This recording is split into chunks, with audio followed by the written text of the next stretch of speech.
Lalabas ako ngayon. Pupunta ako ng dalawang bangko. Maaga pa. Before 7 pa lang ngayon. So, medyo malapit lang naman dito yung pupuntahan ko.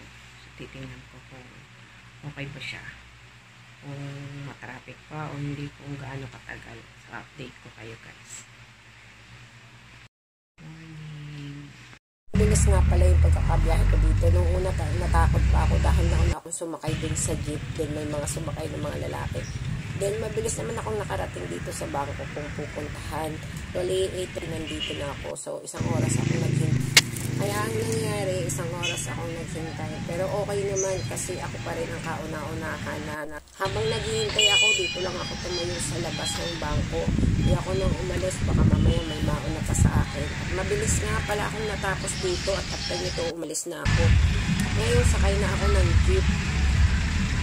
O kunti nga ang pasahero nitong jeep dahil maaga pa. Pero marami na rin ang pumapasok sa kanya-kanya ng trabaho. Kaya lang marami din naman mga sakayan. So ayan, alis na ako dyan sa bangko kung pinuntahan. Okay naman, smooth naman yung aking transaction. So ngayon, babiyahin na ulit ako pabalik. Papunta naman din sa isa pang bangko na aking pupuntahan. Napansin ko talagang napakarami pa rin nagtitinda kahit saan sa mga tabi-tabi. Talagang kahit saan sulok ng mundo, masisipag pa rin ang mga tao. Yun nga lamang sa ibang bansa ay nasa mga formal o magagandang pwesto. Unlike dito sa Pilipinas kung saan lamang. Benny! Merry Christmas! Lumakas ka ako! Ha? Pwede naman.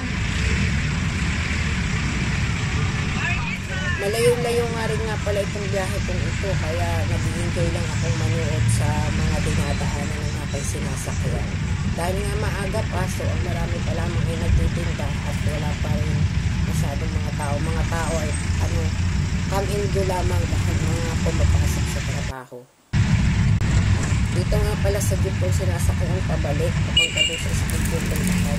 Nauna akong sumakay din.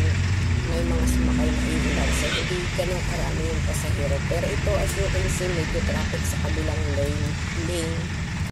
So talagang hindi na rin mawawala ang traffic dito sa Pilipinas. Kahit sa lugar dito, posible at nagiging traffic talaga. So depende na nga lang sa oras at sa araw. Sa ngayon, nakababa na nga pala ako ng sinasakyan at ako ay naglalakad na lamang papunta doon sa aking pupuntahan. Nga pala ito sa aking pupuntahan, hindi naman pwedeng hanggang doon yung jeep. Hanggang dito lang talaga yung routine niya. At ibinaba na nga niya ako. So, kailangan kong maglakad. At kung ako naman ay sasakay pa rin pagsakayan sa iba din yung daan. At kung magka-tricycle naman ako, ay mapapamahal ako. So, since maaga pa, di naman masyadong mainit, maglalakad na lang ako. Kahit alam ko namang malayo pa talaga. Pero kaya naman lakarin. Yan nga po, naglalakad ako ngayon papunta dun sa aking second na appointment na dapat puntahan. So, kailangan maaga din akong makarating doon. At marami ding tao.